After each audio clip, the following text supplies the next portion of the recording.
that we're going to discuss is your myasthenia gravis. So myasthenia gravis is still a neuromuscular disorder. It's a neuromuscular disorder that is almost the same with your Guillain-Barré syndrome. Okay, it also involves now your myelin sheath, and it will also lead into paralysis. But the pattern is gonna be different. So let's go into specific of this discussion. Myasthenia gravis marks weakness and fatigue of voluntary muscles. Okay, marks weakness and fatigue of voluntary muscles, which is related to decreased acetylcholine or communication nerve cells. Take note that acetylcholine is a neurotransmitter. So it's a neurotransmitter, very important for the transfer of information between neurons. For example, when the brain transmits impulses, it will directly pass it to the next neurons in a split very millisecond.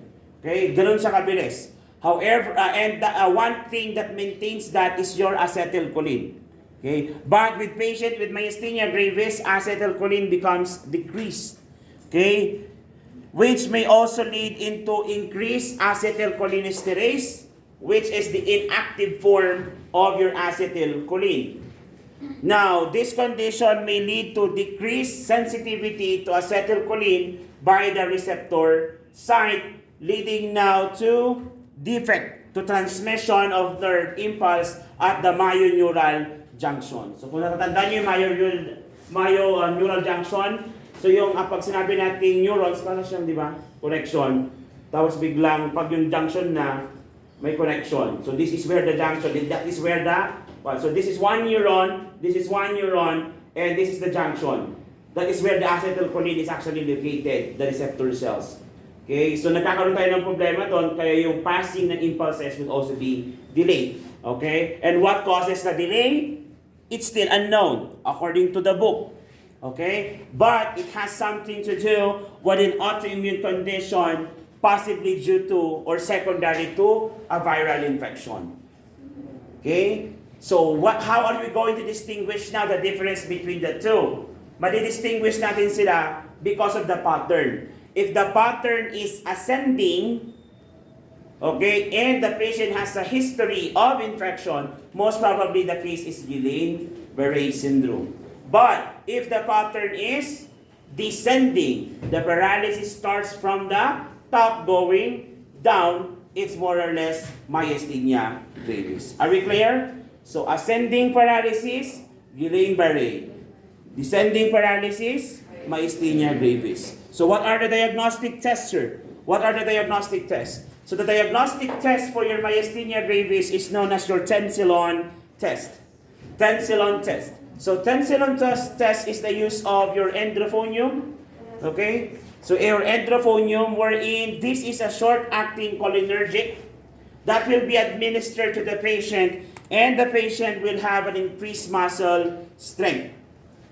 Okay? Increased muscle strength. So for example, the patient was brought to the ER or to the clinic for check-up of myasthenia gravis or your cholinergic crisis. Ayan. For example, magpo-perform tayo ng tensilon test, and here comes the patient sitting or lying in bed, okay, appears to be weak and overly fatigued. So hinang-hina, nang lalang niya. So we're going to perform now the tensilon test and inject to the patient the endrophonium.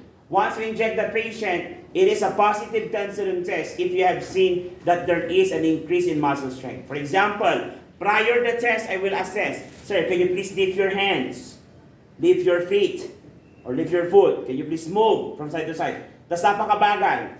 Okay? So yan na po ba yung pinakamabilis? Yes po. Then after that, we administer the medication and you would assess the same thing. Sir, can you please lift your hands? Strength. So pwede ka mag-apply ng force. Taas nyo po. Taas nyo po. Then you will be noticing that there is an increase in the strength of the arm, which indicates that there is a positive tensilon. So the body reacts now to endrophonium. Are we clear? Yes. Aside from that, since this is a paralysis, we also need to monitor the electrical activity of the muscle. So we have to perform or do your EMG. Or we have to assist in the performance of your EMG kasi hindi naman tayo gumagawa niyan. Okay? So trained professionals po ang gumagawa niyan. Now, what are the manifestations of the patient suffering from myasthenia gravis? These are the manifestations, guys. Number 1, kung kanina sa ating Guillain-Barré syndrome, it starts with the clumsiness, which is the initial sign. With this one, it starts from the top, descending paralysis. So you will notice that there is ptosis. What is ptosis? Ptosis. Dripping of the eyelids. Yun nga, nalalaglag yung eyelids. So dripping or dropping of the eyelids. So kaya parang siyang nanglalata yung eyelids niya. Number 2, diplopia. Isn't it that the cranial nerve will also be affected? Yes, basically the movement of the eye will be affected as well. So it will affect now cranial nerve number 3 and 4. Tama? Which is actually more on motor. Kasi ito yung upward and downward movement of the eye plus yung rolling over. Pag ikot-ikot ng mata. Oculomotor and trochlear. Clear? Ngayon, pag naapektuhan yan, yung pattern ng mata mo is parang sali-saliwa. Yung isa nandun, yung isa nandun. Nagkakaroon tayo ng nystagmus. Okay, because of this nystagmus, the eyes now will have an inability to focus, hence may lead to double vision. Yan. Si diplopia. Okay? And eye squint, or these are the early signs. So, eye squinting, pagkaduling. Okay? What else? May start from the ocular to oropharyngeal. So from your ocular going now to your oropharyngeal. So maapektuhan na ba ating glossopharyngeal? Yes, pwede ba maapektuhan ng vagus? Yes, in that case, since nandito na tayo, is the patient now prone of respiratory problems? Yes, pwede ba tayong risk for aspiration? Yes, so risk for aspiration na siya. So facial din, so maapektuhan ng cranial lobe number 7. So, pag na-apektuhan si cranial lobe number 7, can we still be able to smile? Diba? Kasi nga siya yung ating parang expression, isn't it? It's a motor cranial nerve that controls now the expression. So, how to assess now your facial nerve? You ask the patient to smile. So, you have to check if there is frequency, if this is congruency sa mukha ng pasyente. Yan. So, kung congruency, pag gumiti siya, o yan, nakangitin dalawa. Hindi yung nag-drip yung isa. Pag nag-drip yung isa, at medyo nalalaglag ito, what's the condition? Stress? Stroke agad? Bell's palsy. Okay, yung Bell's palsy, di ba? Bell's palsy, nagiging plaque affect yung other side of the face if the cranial nerve number 7 or facial nerve is affected. Of course, respiratory muscle paralysis may also happen. So, the difference between the two, Guillain-Barré, Myasthenia Gravis, mas mabilis magkaroon ng respiratory problem because upper portion of our body is actually near the respiratory tract. Okay? Kaya nga, mas priority natin dito ang airway kesa sa safety ng pasyente. Okay?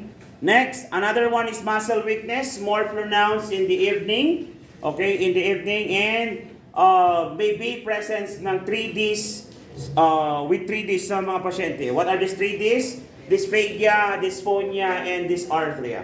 Alam nyo naman ang dysphagia, right? Alam nyo na rin ang dysarthria. What is dysphonia? Dysphonia. Hindi makapag-phone. Pag nagpo-phone, ano ginagamit mo? Kamay? Pag nagpo-phone, ano bang ginagawa pag nagpo-phone? Sasalita, di ba? So basically, you will be having difficulty of speaking. Yan, speech. So, dysphagia, dysphonia, dysarthria. Okay, kasi nga, it starts from here, going down. And take note that your glossopharyngeal nerve, which is in your tongue, has a motor ability. Also, kapag hypoglossal not only, di ba? When you speak, malaki ang importansya ng dila when you speak. When you don't have a tongue or when you have a small tongue, you will be able to speak well.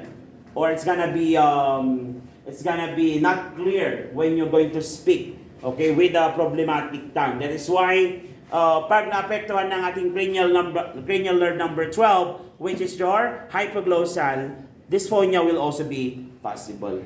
Of course, your dysphagia, kasi nga, when you swallow, isn't it? Okay, yung gag reflex will also be affected. Okay, next is your drooping of faces. So, alam nyo naman yan, Bell's palsy. Drooping of faces. Actually, ito nga, parang hindi siya Bell's palsy kasi baka hindi lang one side, baka both side. Bumaba. Okay? Because the affectation is not, it's not gonna be unilateral, it's bilateral. Clear tayo? So it's not gonna be right, it's not gonna be left, it's gonna be both side.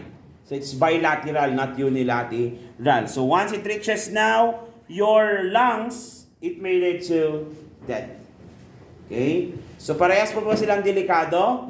Yes. Pero in terms of progression of disease, okay, parehas sila lang bilis. However, since mas malapit si Myasthenia Gravis sa lungs, definitely, mas maaga kang magkakaroon ng problema sa respiratory system. Unlike kapag sinabi natin Guillain-Barré syndrome, starts from the foot is more on accidents that you have to watch out. Unless it already reaches the lungs, which will now provide or manifest signs and symptoms in relation to your respiratory system.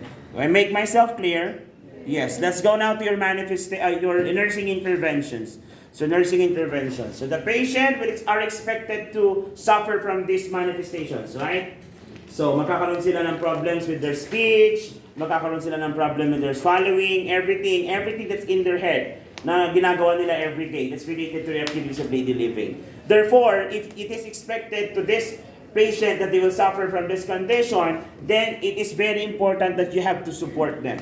Okay? So you give supportive management. So supportive management is based now on the manifestation that the patient may present. Like for example, if they have difficulty of chewing, okay, or masticating, or swallowing, then you have to provide foods that would actually make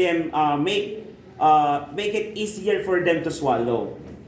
Okay, so soft foods. Ayan. But during those time that when you give soft foods, you also need to monitor or practice aspiration precaution. Okay, so ganun tayo, supportive. So when the patient is having problems with the speech, then you assist through in communication. Okay, you might want to ask the patient to use small sentences or use phrases rather than sentences to describe and use simple terms to communicate. Pag sobrang grabe ng dysphonia niya, then you might provide things that they can utilize to communicate. For example, gusto mo siyang biglan ng tablet, gusto mo, bibigyan mo para makapag-usap kayo. Since hindi kita maintindihan, I cannot give the care that I want. This is the tablet I bought for you. So just write everything that you want and tell it to me so that I can easily communicate with you. Pwede naman yon. Kung pagmamayari mo yung hospital, pwede yon. Okay? Pakibalik na lang po after ko naman. Okay? Next, ano pa? Assess gag reflex before feeding, just like when mentioned earlier, di ba? The patient is at risk in developing aspiration, okay, because of the condition. That's why you have to watch out for possible, or you have to practice your aspiration precaution for possible aspiration because of the patient's affectation sa kanyang cranial nerve number 9 and 10 related now to your gag reflex. Next, administer meals 20 to 30 minutes before meds to prevent aspiration. Okay, administer meds 20 to 30 minutes before meals. Okay, to 20 to 30 minutes before meals to prevent aspiration. What else? Administer meds at precise time to prevent respiratory distress which may cause death. So kung oral yung gamot niya, will you give it in the evening kung Myasthenia Gravis? No. Why? Because the condition is actually more active pag gabi, di ba kanina? Okay, it's in the evening. So you have to do it in morning time. Okay? Another one, protect the patient from fall or practice yung tinatawag nating risk for injury precautions or risk for fall precautions. Okay? Another one, start meal before beverages. So start meal with cold beverages to improve ability to swallow and avoid exposure to infection. Plus, adequate rest and activity should be provided to this type of patient.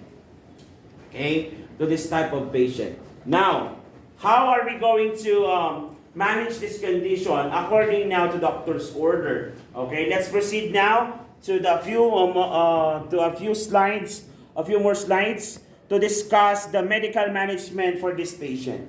Since our problem, so the medical management is not only applicable sa pasyente natin na may Guillain-Barré, na may Myasthenia Gravis. Some of this management are not just applicable to patient with MG. Some of it is also applicable to patient with Guillain-Barré. Like for example, this first one, your plasmapheresis. So every condition is autoimmune by nature. Plasmapheresis is very helpful because this type of procedure helps now the removal of antibodies from the plasma to inhibit immune system. Okay? So plasmapheresis is applicable for both your Guillain-Barré syndrome and your Myasthenia Gravis. Okay? Another one, okay, we have to differentiate as well your myasthenic crisis and cholinergic crisis. Myasthenic crisis is due to under-medication. So, and cholinergic crisis is caused by over-medication. Paano yun? Magbibigay tayo ng endrophonium. When we give endrophonium, then the patient becomes more strong, more active. We have cholinergic crisis. Nung nagbigay tayo ng endrophonium, lalo siya nanghina, myasthenic crisis. Are we clear? Yes. So, over-medication and under-medication. So, for this one, we will give neostigmine and pyridostigmine. Okay, pyridostigmine. Now, we also need to watch out medications that are contraindicated to this patient. Let me ask, pag myasthenia gravis, malakas, mahina? Mahina. Relax ang katawan, ang muscles, or strong? Relax. Therefore, there are some drugs that are considered contraindicated medications, which means medications to avoid because they increase muscle weakness. So pag ikaw ay may weakness ng muscle na, will you still give something that will weaken the muscle? No. Dapat you have to give something that will strengthen the muscle. Now, for the medications to avoid, you avoid giving muscle relaxant. Okay? What else? Avoid giving barbiturates. Okay? Your morphine sulfate, especially pag may respiratory assessment na. Okay, respiratory manifestations. Tranquilizers are also not allowed, plus your neomycin. Okay, all of this increases muscle weakness and the patient is already weak. That is why you should not give, or these medications are considered contraindicated. Are we clear? Yes. Do you have any questions? Clarifications? Okay, so if you don't have any question, we will now proceed to the next topic.